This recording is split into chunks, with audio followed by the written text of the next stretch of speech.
محمد المجتبى وعلى آله وأصحابه ومن اتبع هداه. رب اشرح لي صدري ويسر لي أمري واحلل عقدة من لساني يفقهوا قولي. Yang saya muliakan Mudir Madrasah As-Saqaf Al-Fadhil Ustaz Said Mustafa, yang saya hormati dan saya sanjungi ahli panelis handalan kita yang tidak asing bagi masyarakat Islam Singapura, Dr. Zahzan Muhammad dan Ustaz Haji Muhammad Izhar Arif. Ustaz, ahlan wa sahlan marhaban bikum, selamat datang di Singapura. Yang saya kasihi ibu dan bapa-bapa sekalian, Assalamualaikum warahmatullahi taala wabarakatuh. Alhamdulillah kita dipertemukan Allah Subhanahu wa taala, diberikan kesihatan dan kelapangan waktu untuk kita bersama pada pagi hari ini untuk sama-sama kita, sebelum kita lepas ni nak menjamu selera dan sebagainya, kita menjamu selera kerohanian dan keilmuan dulu lah ya sebelum ni. Ada yang dah siap-siap mungkin nak pergi majlis perkahwinan dan sebagainya hari ini. Jadi pada pagi hari ini tajuk yang kita diminta untuk berbincang tentangnya ialah Kupinang Kau dengan Bismillah. Ini kalau hari ini di Singapura lah, konteks Singapura saja, orang masuk dekat dalam masuk Pinang, yang wakil lelaki datang, wakil wanita kata, kamu ni berapa harga agak-agak ni? Saya ni ikut sunnah Rasul lah. Jadi kita pinanglah anak anda ni, bunga di taman dengan Bismillah. Kalau ibarat kata Ahmad Nisku, dia kata awak nampak itu pintu besar, you get out, dia kata. Tapi kalau lebih banyak macam tu, Alhamdulillah banyak berkat pernikahannya. Alhamdulillah sebelum itu, seperti mana kita tahu, izinkan saya untuk perkenalkan, walaupun mungkin dah tak perlu nak perkenalkan lagi. Kita tahu kita ada panelis-panelis andalan, Ustaz Izhar Arif ya. Tadi saya ingatkan nak tanya Ustaz dah kahwin ke belum Ustaz? Nampak muda lagi ni. Tapi dah lah, so okey lah tu, tak payah tanya. Ustaz Izhar, beliau merupakan mana dia ni? Biasa baca sikit latar belakang. Penceramah bebas di Malaysia, Singapura dan di Brunei. Beliau juga penceramah di TV1 yang mana antaranya panel Forum Perdana Ihwal Islam, program Sirah Para Nabi yang diadakan pada jam 6.30 pagi setiap Khamis di TV1. Beliau juga bersyarah di TV3, di TV9, di Astro Oasis dan beliau juga merupakan musyrif imam muda dan banyak lagi lah keterlibatan beliau. Dan juga Dr. Zahzan yang memang sememangnya tokoh ilmuwan rantau ini yang banyak mengeluarkan penulisan yang juga popular dengan program tafsir di IKIM, yang mana saya rasa banyak atau ramai daripada masyarakat Islam Singapura banyak mengikutinya. Jadi kita berharap dalam masa yang singkat ini kita dapat menciduk daripada lautan ilmu yang mereka bawa bersama mereka pada pagi hari ini. Jadi tanpa kita membuang masa lagi, Dr. Zahzan saya mulakan Dr. Zahzan boleh. Kalau hari ini kita nak bercakap tentang Kupinang Kau dengan Bismillah, saya rasa sebagai pembuka tirai untuk kita bincang lebih hangat lagi lepas ni, mungkin kita minta kepada Dr. Zahzan lah untuk berkongsi dengan kita ya Doktor. Sunnah ataupun pernikahan ini kita tahu dan peminangan merupakan adat kehidupan masyarakat kita. Mungkin Doktor boleh berkongsi dengan kita apakah di antara manfaat, hikmah atau rahsia di sebalik peminangan dan juga pernikahan itu sendiri Doktor. Silakan. Assalamualaikum warahmatullahi wabarakatuh. Rabbi shrah li sadri wa yassir li amri wa hlul 'uqdatam min lisani yafqahu qawli. Subhanaka la ilma lana illa ma 'allamtana innaka antal alimul hakim. Allahumma salli wa sallim wa barik ala sayyidina Muhammad wa ala ali sayyidina Muhammad. Kama sallaita wa sallamta wa barakta ala sayyidina Ibrahim wa ala ali sayyidina Ibrahim fil 'alamin innaka Hamidum Majid. Wa ba'd. Terima kasih Tuan Musi pada pagi ini. Kami belum Tuan Musi sudah.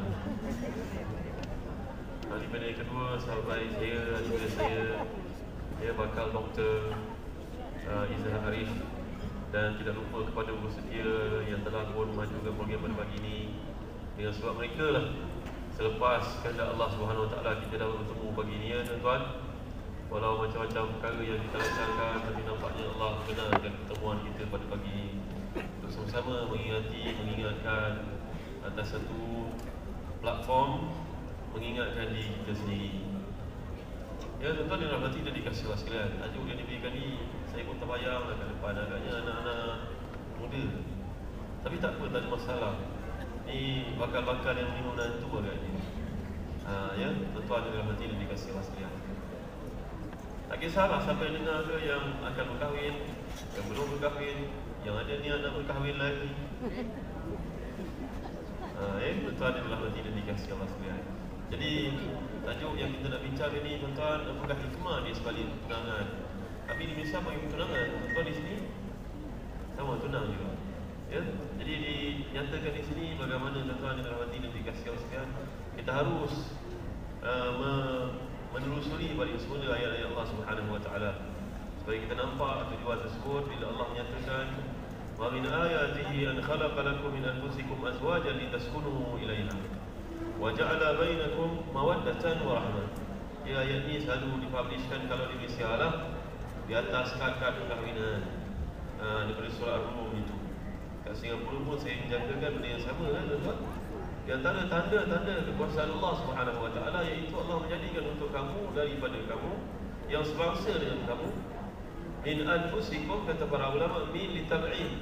Tab'id maknanya menyatakan adalah sebahagian daripada kamu sendiri. Ada beberapa tafsiran yang dikemukakan. Contohnya tafsir Imam Qurtubi. Bila Nabi Adam duduk dalam syurga yang Allah jadikan, Nabi Adam masih sepi sangat, melihat segala macam makhluk yang ada dalam syurga itu ada pasangannya.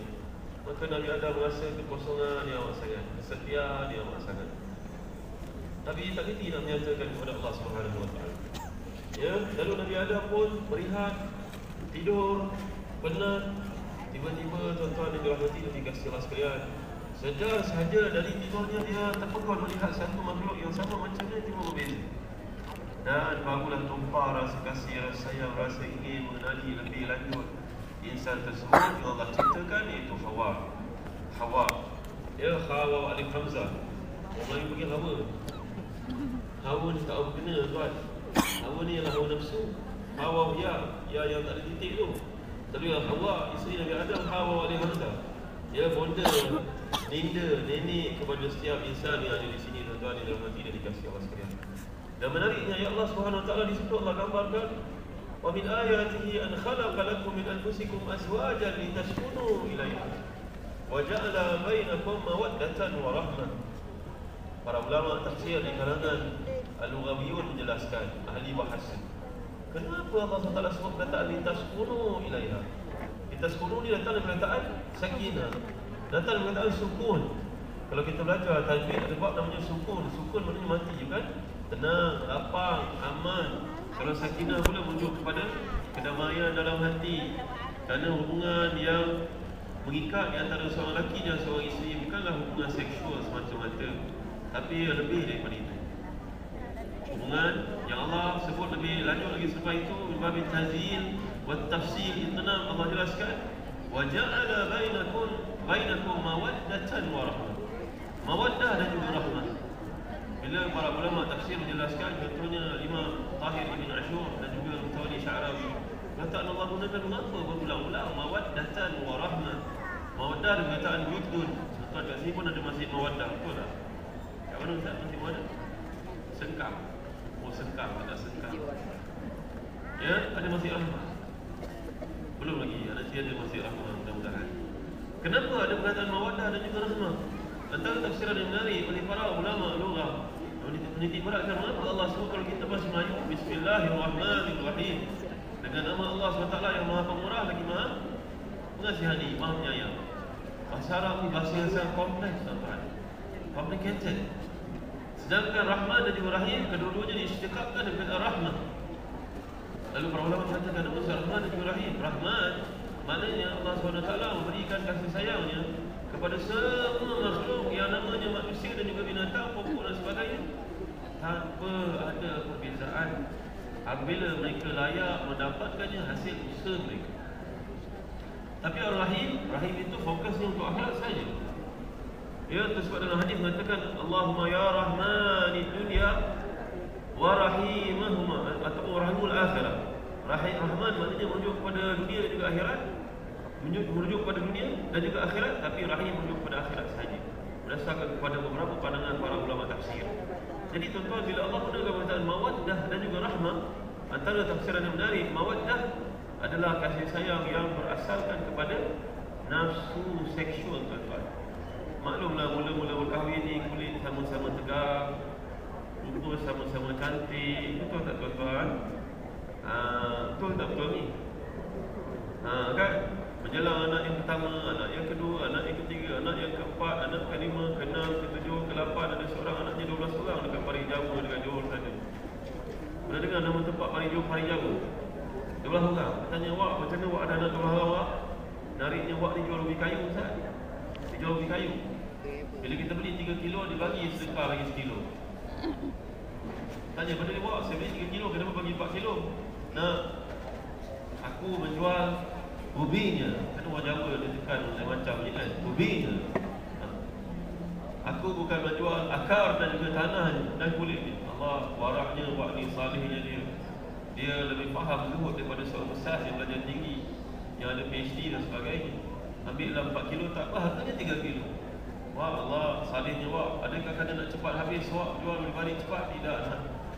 Tapi kerana memang saya amalkan diri saya. Tanya ada berapa anak wak? Ada 12 orang. Yang mana wak? Yang pertama di mana? Yang pertama di Dubli. Dia kata Dubli. Tak. Yang kedua di mana wak? Di Jepun dan Jepang.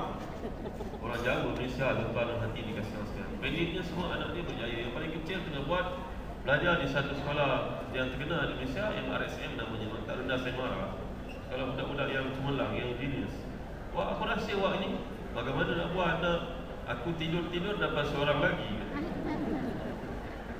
Tuan-tuan adalah nanti dah dikasih Allah sekalian 12 orang dah. Mulalah rupa masing-masing pun, tuan-tuan ni mulalah reduce, betul tak? Mulalah keadaan yang dulu rambut dia nampak hebat, hitam, kan?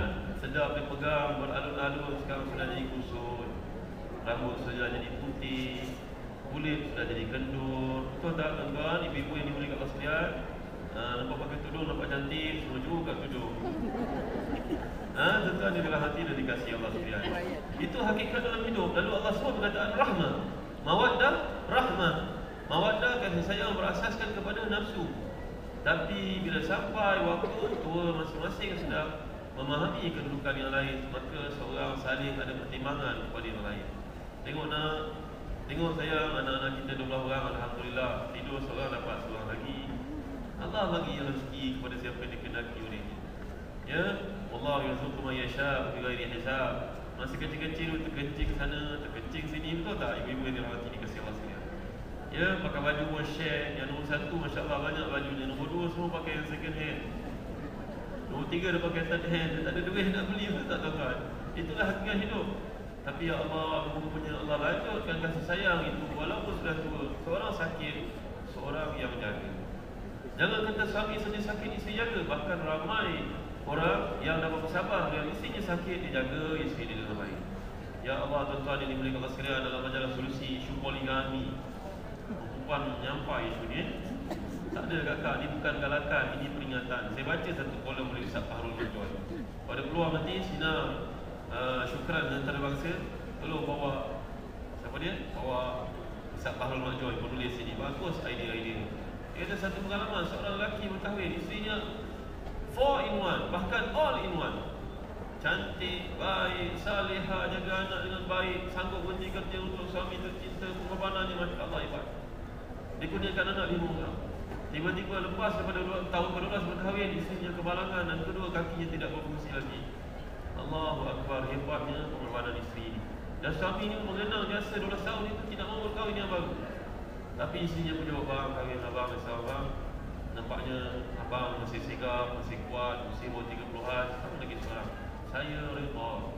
Sebelum ni bukan apa, sebelum ni saya tidak mahu abang kahwin kerana kita ada anak nak kena jaga. Tapi sekarang nampaknya abang perlu pada pembantu yang boleh jaga anak kita, dan saya kenalkan kawan baik saya untuk jadi isteri kedua abang. Masya Allah, tuan-tuan, nama menyentuh dalam jiwa. Ya, mempunyai suami yang sabar, Allah Taala berikan kepadanya isteri yang salihah begitu rupa. Tuan-tuan, jadi apa yang saya nak suruh tuan-tuan, hikmah di sebalik perkahwinan, menjaga diri kita, dan dalam kita ada nafsu, tuan-tuan. Kalau nafsu ini tidak dikontrol, tidak dijaga, itu sebab Nabi telah menyatakan, ya ma'asyar syabab, man istata'a minkum al-ba'a falyatazawwaj fa innahu aghaddu lil-basar wa ahsanu lil-farj. Amal lam yastati' fa alayhi bis-siyam fa innahu lahu wija'. Wahai manusia semua, orang muda terutamanya, kahwinlah kalau kamu mampu. Kalau kamu tidak mampu, maka kalau kamu mampu kahwin, kerana ia lebih baik untuk menjaga kemaluanmu dan juga berjaya untuk menjaga agamamu. Kalau kamu tidak mampu, maka hendaklah kamu berpuasa, kerana ia akan menjadi benteng kamu melakukan maksiat pada Allah SWT. Tuan zaman fitnah pada binatang ini. Tahu binatang siapa ni? Ni binatang ni. Apa bagian ni? Apa-apa lah. Di sini boleh buat taat dan boleh bermaksiat. Sama nak tidur tu boleh tengok macam-macam benda, tuan-tuan. Mana pergi agama, tuan-tuan? Orang zuhud, takwa di mana? Kalau kita tidak ada isteri yang salihah yang dapat menjaga kita, dan begitu juga sebaliknya. Maka tuan-tuan di dalam hati dan dikasih sekalian, ini hikmah yang paling utama persyaratan perkara itu untuk mengekang dalam diri kita, kerana kita dibangunkan oleh nafsu, dan kita juga ada akal, kita ada roh, dan kita ada jasad. Jadi keperluan kepada kedua-dua perkara ini harus diisi dengan seimbang, barulah manusia ini dapat menjalankan tanggungjawab khalifah dengan sebaik-baik. Allahu a'lam. Terima kasih doktor. Itulah ibu-ibu dan bapa-bapa, antara hikmah pernikahan ataupun perkahwinan itu sendiri tujuan secara ringkasnya untuk membawa kedamaian, bukan hanya kedamaian hati, tapi kedamaian fizikalnya juga. Kerana setiap manusia ada keperluan fizikalnya, keperluan rohaninya dan sebagainya. Jadi kita ni alhamdulillah lah, kita tahu ya, pernikahan ni ya Rasulullah sallallahu alaihi wasallam sebutkan dalam hadisnya, dia membantu seorang mukmin untuk melengkapkan setengah iman.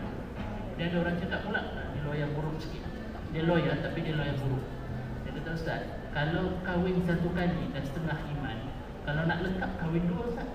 Kalau nak jadi benteng, kita kahwin lagi dua. Jadi kalau itu sebagai, kalau Singapore ni ada istilah dia double confirm, Ustaz. Pelihara diri, dia kata. Bapa-bapa ni kalau dah nak 1000 daya, tak nak dia 1000 daya. Jadi dalam kita nak meraihkan dan memastikan bahawa pernikahan yang kita jalankan ini adalah sebuah pernikahan yang diberkati, saya rasa baik juga sebagai revision lah ya. Kerana kita pun berada di expo yang banyak bakal-bakal mempelai atau ibu bapa yang bakal menjadi ibu bapa mertua, boleh ingatkan anak-anaknya bila nak bernikah dia, Ustaz. Ini soalan kedua untuk Ustaz Ilham. Jadi Ustaz, di antara, kalau kita boleh minta Ustaz untuk berkongsi dengan kita lah. Ustaz dah kahwin, kita tak kahwin, okey juga boleh kongsi. Ini untuk Syah Ibrahim. Syah Ibrahim dia kata tadi dia dah nak nikah kan. Ini bagus, ni sunnah. Ya, Syah Ibrahim sunnah, kalau boleh Ustaz kongsi dengan kita lah. Di antara sunnah-sunnah di dalam pernikahan yang boleh diamalkan oleh sepasang mempelai. Dan selain daripada kita nak tahu sunnah juga, boleh tak kita minta Ustaz kongsi, apakah mungkin di antara trend-trend yang mungkin dapat kita jauhi lah sebagai mempelai, supaya dalam kita nak mendapat melengkapkan keimanan, kita tidak melanggar pula sebarang syarat. Sebab syarat Allah Subhanahu Wa Taala itu sendiri, mudah-mudahan Ustaz dapat terangkan kita.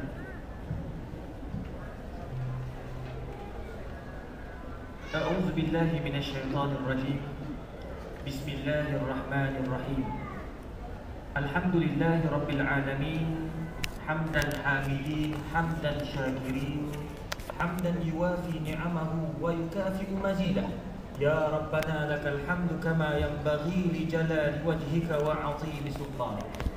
Allahumma faqihna fid din wa 'allimna at-ta'wil. Wa sallallahu ala sayyidina Muhammad wa ala alihi wa sahbihi wal tabi'ina ila yaumiddin. Amma ba'd, yang amat saya kasihi, yang saya hormati Al-Fadil Ustaz Moderator comel saya. Bila bersembang pagi tadi, stres saya hilang. Mau tak bangun pagi, lepas tu kemas barang, lepas tu masuk barang, lepas tu pergi Mustafa kejap lagi, lepas tu turun barang, check out dan sebagainya. Jumpa Ustaz, hilang stres. Yang saya hormati lagi, saya kasih kekanda saya Al-Fadil Ustaz Dr. Zahzan Muhammad, yang saya sangat-sangat hormati beliau dengan ilmunya, dengan tawadhu'nya dan sentiasa menasihati saya sebagai anak-anak kecil.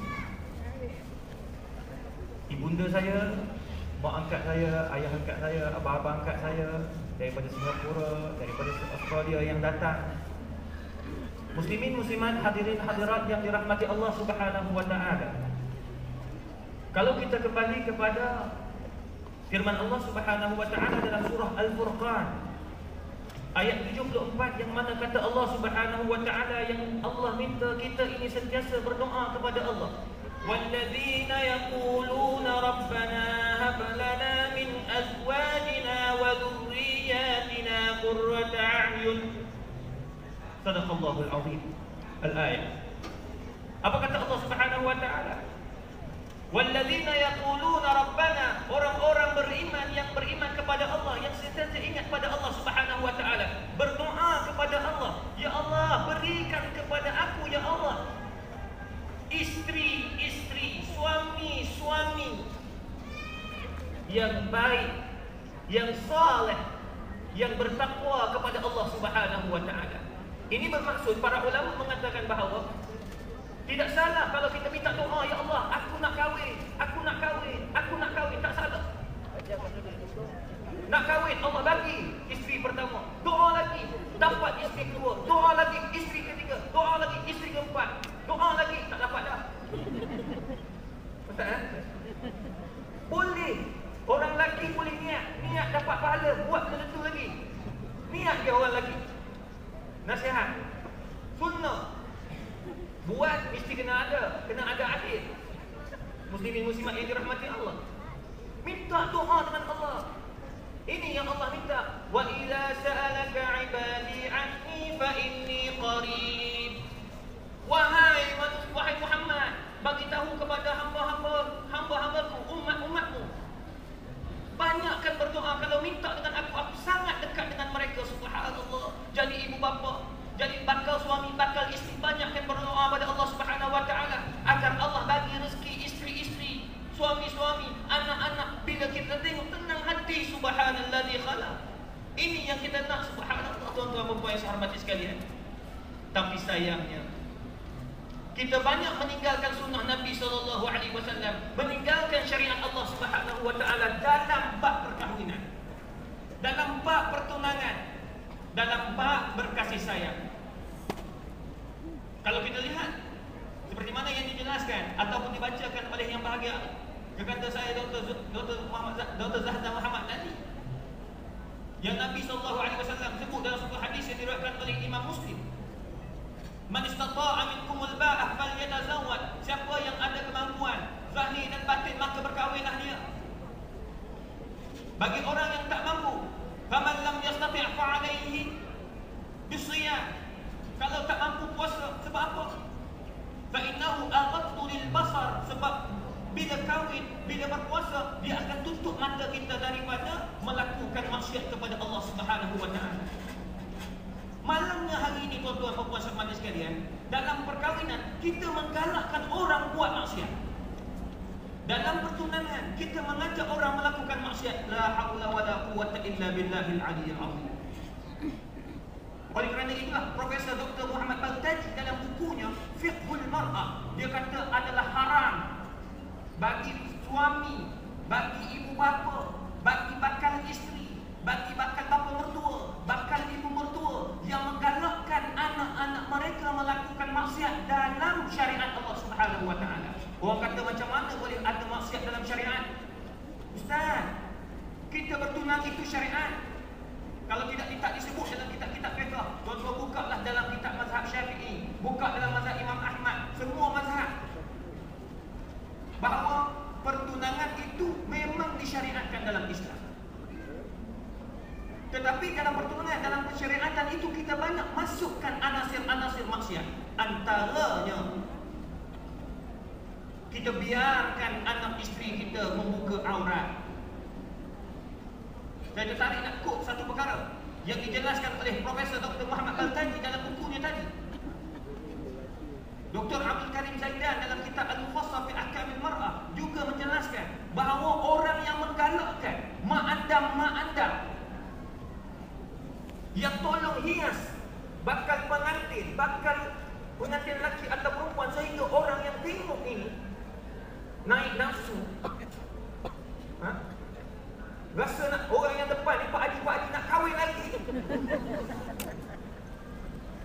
Maka jatuh haram juga tuan-tuan pembaca hormati sekalian. Sebab Allah sebut dalam Al-Quran dalam surah An-Nur ayat 30 sampai 31. Tuan-tuan merujuk. Balik buka tafsir. Rasa Dr. Zazan pun dia ada dalam syarikat ni pun ada lah tafsir-tafsir, tak silap saya lah. Allah Subhanahu wa taala sebut dah. Ya qul lil mu'minin yaghuddu min absarihim wa yahfazu furujahum. Bagi tahu kepada kaum lelaki, jaga mata mereka. Bila jaga mata, kata Ibnu Katsir rahimahullah, maka secara automatik kemaluan mereka akan terjaga. Sayangnya pada hari ini kita tak jaga kemaluan kita, tak jaga mata kita. Ramai mana anak-anak kita berzina, berkhalwat. Perkara ini berpunca daripada kita yang menunjukkan, kita yang membuka ruang kepada mereka. Orang kata, Ustaz, masa bila kahwin dapat jadi haram ni Ustaz? Dah, kameraman ambil gambar. Kameraman nama man dah belakang, lelaki ambil gambar. Memanglah dah sah. Aku terima tadi Ustaz Syed Mustafa kata dia nak angkat nikah orang. Saya tanya dia, boleh Ustaz angkat nikah juga? Niat baru angkat nikah. Sah. Oh, bukan main. Dalam masjid pakai tudung elok. Habis saja angkat nikah, balik ke rumah. Masya Allah, selawat kepada Nabi. Panjang lebar main kompang. Sallallahu ala Muhammad. Allahu Akbar. Suka dengar selawat pada Nabi. Tengok anak perempuan kita tak tutup aurat, orang lelaki duk tengok, oh cantik sangat dia punya menantu dia ni. Haram dah. Sedangkan Allah pesan pada orang lelaki, pak lebay ustaz. Takkan ustaz tengok ke? Lah, ustaz bukan malaikat. Nah, pernah suatu ketika Profesor Dr. Harunti, Ustaz Harunti, rasa semua kenal, guru kami dalam perubatan Islam. Dia kata apa? Orang tanya, adakah ustaz juga boleh buat maksiat? Dia kata, ustaz ni siapa? Adakah ustaz ni malaikat? Ustaz bukan malaikat, ustaz adalah manusia. Cuba angkat sikit. Orang kata apa? Nampak dulu tumit kaki perempuan. Mengelepor ustaz. Angkat sikit lagi. Letak songkok ni. Angkat sikit lagi. Tak tahu yang punya ni ustaz. Ayat Quran aku lupa baca weh. Ingat, jangan main-main. Syaitan. Itu sebabnya dalam hadis yang diriwayatkan oleh Aisyah radhiyallahu anha, yang diriwayatkan oleh Imam An-Nasa'i, hadis sahih. Dan kalau ikut Imam Tirmizi, dia kata hadis hasan sahih. Iza kharajat al-mar'atu awrah. Wanita tu sendiri dah aurat dah. Ingat tuan-tuan, kita akan ditanya, saya ada anak lelaki, ada anak perempuan. Tuan-tuan perempuan, ada anak lelaki, anak perempuan, cucu perempuan, semua ada. La haula wala quwwata illa billah. Satus'aluna yaumal qiyamah. Kamu akan ditanya pada hari kiamat kelak. Nak jawab apa? Anak kamu tak tutup aurat. Anak kamu jadi mak andam yang buka aurat kamu, membuka aurat orang lain. La haula wala quwwata illa billah. Penyebab kepada maksiat. Bila ustaz cakap, tidur. Bila ulama cakap, tak mau dengar. Bila fatwa keluar, tak mau nak ikut. Semua ni masuk neraka Allah tak ada belakang. Itu yang Nabi kata, wanita tu sendiri dah aurat. Iza kharajat istashrafa 'alaiha al-mar, istashrafa 'alaiha syaitan. Bila keluar saja perempuan daripada rumah, maka syaitan terpacak atas kepala dia. Imam Nasa'i disebut pula, bila keluar perempuan itu, maka syaitan akan duduk di dua tempat. Kalau saya salah tegur Ustaz. Ustaz Zazan biasa bawa saya takkan salah. Dia tegur, salah. Tak apa, dia guru dia. Imam Nasa'i kata apa? Perempuan bila keluar, syaitan akan duduk dua tempat. Pertama, dia akan duduk di dada. Itu sebab kalau kita tengok pada hari ini, orang perempuan dia suka tunjuk pada dada kita. Lagi besar lagi suka dia. Jangan main-main. Minta maaf lah, saya direct sikit, tak erti nak tutup orang fiqh mengajar mereka ni memang gitu. nak ajar istinja dia kena lukis macam mana cara istinja. Kadang-kadang ada abang macam tu ya, macam tu habis orang istinja ikut dan dia. Jadi minta maaf lah orang fiqh dia direct sikit. Ustaz Zahdan ni bukan tafsir, dia halus. Tapi halus dia dalam, menusuk dalam jiwa. Runtuh hati tuan-tuan pembahasan macam sekalian. Itu pertama, duduk kat dada. Yang kedua, punggung. Syaitan akan terpacak kat punggung, gatuk gitu. Lagi besar lagi suka, lagi besar lagi suka. Orang lelaki, satu kajian dibuat oleh seorang pakar psikologi. Dia buat kajian. Orang lelaki bila keluar rumah, apa yang dia suka tengok? Pak Haji, Mak Haji belakang, depan. Tak apa, biarkan rahsia. Bila tanya dia kata, pertama sekali Pak Haji akan tengoklah dada dia besar ke kecil. Astaga tuan. Tanya para ustaz, apa tengok? Saya pertama nampak waktu dulu tapi tarik balik sebab Nabi kata yang pertama tu rezeki. Betul lah. Semalam saya ada dibawa oleh mak ayah angkat saya lah. Saya bawa naik kereta ke depan sekali lah. Jalan. Ada motor besar lalu. Perempuan pakai seksi. Subhanallah di khalaq. Saya tengok astagfirullahaladzim tarik. Dah ternampak namanya rezeki. Tapi tutup mata, astagfirullahaladzim. Dosa hilang Quran. Teringat pula esok Allahu Akbar. Esok nak forum dengan Ustaz Zahdan. Habis aku hari ni. Habis hilang ayat Quran. No modal, no time nak cakap. Tuan-tuan awak hormati sekalian. Dua perkara. Kenapa kita buat? Kemudian Allah sebut dalam surah An-Nur ayat 31. Tuan-tuan balik rujuk. Saya sebut ayat ni bukan saja sebut-sebut suka-suka. Sebab ada recording depan ni. Rakaman TV depan ni tak ada. Bukan sebab ini. Suruh balik-balik, tuan-tuan cantiklah. Ini ustaz cakap berbuih hari. Balik-balik, ustaz cakap ayat apa tadi? Oh, memang tak jumpa dah. Pak kiamat tak jumpa. Tulislah surah An-Nur ayat 30, 31. Itu sebabnya kita sebut. Apa kata Allah? Qul lil mu'minat yaghdudna min absarihin wa yahfazna furujahun. Bagi tahu pada orang perempuan pula, jaga mata mereka. Orang perempuan tengok orang lelaki kalau naik nafsu haram tu sebab orang lelaki kalau basuh kereta jangan pakai seluar pendek tu. Apa seluar pendek tu yang boxer? Saya tak pakai doa lah, saya pakai benda lain. Ni pakai boxer. Allah. Nenek lah. Nenek ni nenek saya. Pakai boxer. Astagfirullahaladzim. Gosok. Jangan tak gosok. Amboi. Jiran sebelah tengok. Amboi. Bulu kakinya banyaknya. Makcik sebelah ni. Suami tak ada bulu kaki. Abang, kenapa abang tak ada bulu kaki? Pak suami pelik. Semenjak 60 tahun kamu kahwin dengan aku, ni baru tanya. 60 tahun baru tanya. Sebab tengok jiran sebelah. Tengok haram. Itu sebabnya dalam kitab Mughnil Muhtaj karangan Imam Syirbini. Apa kata Imam Syirbini? Dia kata dalam salah satu pandangan dalam mazhab Syafi'i, orang lelaki tak boleh juga pakai ni baju lengan pendek sebab orang perempuan tengok naik nafsu. Salah satu pandangan. Tapi nak cerita ada pandangan ulama sampai peringkat itu tuan-tuan besar mati sekalian. La ilaha illallah. Tapi tak pakailah dalam mazhab Syafi'i. Sebab dia salah satu pandangan kecil daripada ulama-ulama mazhab Syafi'i. Sebab nak jaga aurat. Itu sebabnya Dr. Sa'id Ramadan Al-Buti dalam bukunya Ma'annas, Fatwa Ma'annas. Orang tanya, adakah perempuan wajib pakai purdah? Dia kata wajib pakai purdah pada zaman yang serba fitnah ini. Anak-anak perempuan pakai purdah, anak isteri pakai purdah. Wajib bagi pandangan Dr. Sa'id Ramadan Buti, guru saya masa di Syria. Jadi nak cerita, itu fatwa peribadi dia, tak apalah. Sebab dia melihat kepada ke arah itu. Sebab hari ini banyak sangat dekat Malaysia pada tahun 2000 sampai 2008 anak luar nikah yang berzina, anak hasil zina ada dekat 300,000 orang. That is not small matter. Hadirat. Ada keluar singgih lah. Masa dia hati dia keluar singgih automatik. Dia itu yang saya katakan. Wa yahfazna furujahum, orang perempuan jaga mata. Jaga kemaluan. Bila dia jaga mata, jaga kemaluan mereka. Terjaga kemaluan mereka. Wala yubdina zinatahun illa ma zahara minha. Maka mereka jangan tunjuk orang perempuan. Suami-suami tolong jaga.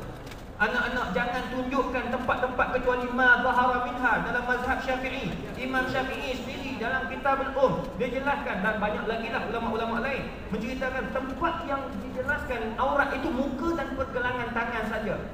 Kecuali ada satu pandangan dalam Aisyah radhiyallahu anha, dia kata sampai sini. Hadis sahih. Sampai sini perempuan boleh buka. Itu pun dibincang lagi bahawa dalam rumah saja, kawasan rumah, dekat kawasan rumah dengan tanam-tanam pokok boleh, sidai baju boleh. Ini tidak, pergi sidai baju tu dia pakai kain pelekat suami bahan ni. Oh, lepek. Haram tuan-tuan. Jiran sebelah tak pening pula. Allahu akbar. Bini kawan aku comel juga ya kan. Dah keluar bahasa Kelantan pula. Minta maaf tuan-tuan zaman sekarang. Nak kata kita banyak buat perkara-perkara yang Allah Subhanahu wa taala larang. Oleh kerana itulah kita kena jaga. Wala yubdina zinatahum illa ma dhara minha wal yadribna bi khumurihin ala juyubihin. Ayat ni panjang sampai situ dia buat. Jadi orang perempuan kalau nak kahwin ke, nak bertunang ke, pastikan baju tu aurat bakal isteri kita biar bawah dada. Itu pandangan kalau kita baca dalam terjemahan dia tulis kawasan pembukaan collar Ustaz kan? Pembukaan ni, pembukaan tekak dia bagi. Tapi kalau kita buka tafsir, iaitu juyub tahta sudurihin, bawah dan tadihin, bawah sudurihin pun ada, tadihin pun ada. Bawah dada atau bawah payudara, mudah sikit. Maknanya kalau pakai tudung tu biar nampak dari depan, oh tak nampak ya. Jabal Rahmah. Dia panggil Jabalani, Rahmanani. Ya, dua jabal. Apa dua bukit tu lah. Mudah ni dah. Tak nampak dari depan, tak nampak. Dari tepi dia orang panggil 4D. 3D satu kan? Ni 4D. From depan tak nampak, dari sisi tak nampak je tu. From belakang belakang bukan dada. Habis kau punya tali bra tu macam mana? Tali bra kan nampak. Tambah-tambah kalau pergi Mekah, Allah pakai baju putih. Suka pakcik-pakcik. Pergi pakai baju putih, bawa pergi Mekah tu ni, pergi haji dah. Kita tu jaga, alah makcik ni dah lah baju putih. Lepas tu dia angkatnya tudung meh gitu. Berpeluh lah kan dia. Panas, panas betul haji tahun ni. Tak kira daripada mana pun, Malaysia ke Indonesia ke Singapura, tak kira lah. Nah, makcik tutup makcik. Pakcik ni dah 40 hari pakcik. Pakcik ni 40 hari dah tutup berasingan. Tolong tutup depan kemah Mina. Tak boleh lah panas. Makcik nampak dalam makcik. Makcik pakai elok dah. Makcik beli khusus warna putih dalam dan luar. Kalau pakcik haji-haji semua ni dah 40 hari, jangan katakan satu lapis, 10 lapis dia nampak sudah scan habis. Alah, macam tak pernah kahwin. Tuan-tuan puan hormati sekalian, ini realiti. Jadi tutup biar bawah. Jadi daripada belakang pun tutup. Dari 4D atas pun nampak tak nampak. Muslimin muslimat yang dirahmati Allah, mungkin ada dengar-dengar ustazah-ustazah ataupun ustaz-ustaz kata, tutup saja kawasan tekak ni saja. Itu pandangan saya rasa tidak tepat dan mungkin Ustaz Zahdan boleh tegur. Sebab ia merupakan penafsiran ulama dalam hal ini, tapi ulama fiqh dia ke bawah tadi. Muslimin muslimat yang dirahmati Allah. Jadi saya tidak mau panjang sebab ini merupakan pusingan pertama. Saya sebenarnya gugup masa mula-mula Ustaz Zahdan bercakap, saya sedih. Sebab saya teringat ayah saya, arwah ayah, tahun lepas meninggal dunia, bulan 12. Cukup 58 tahun. Saya ingat 8 tahun yang lepas, dia sangat-sangat suka tengok forum perdana dan tanyalah ustaz. Tak pernah miss. Ayah saya, dialah yang hantar kami menghafal Quran 8 orang.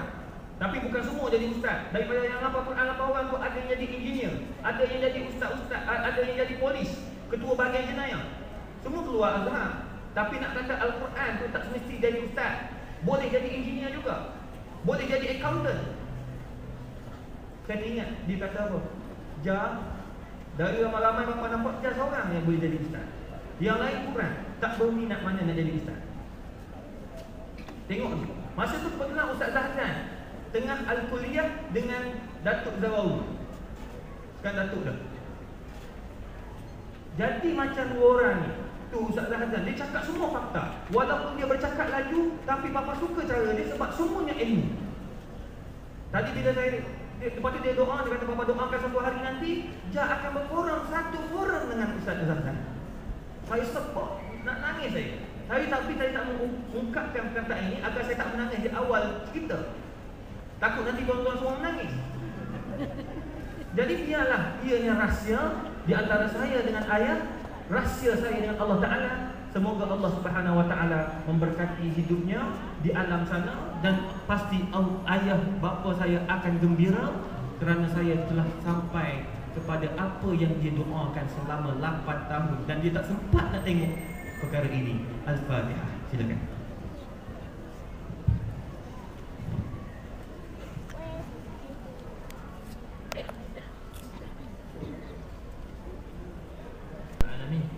Terima kasih Ustaz Izhad tadi atas penyampaian yang saya rasa cukup menarik. Alhamdulillah kita dah jelaskan tadi.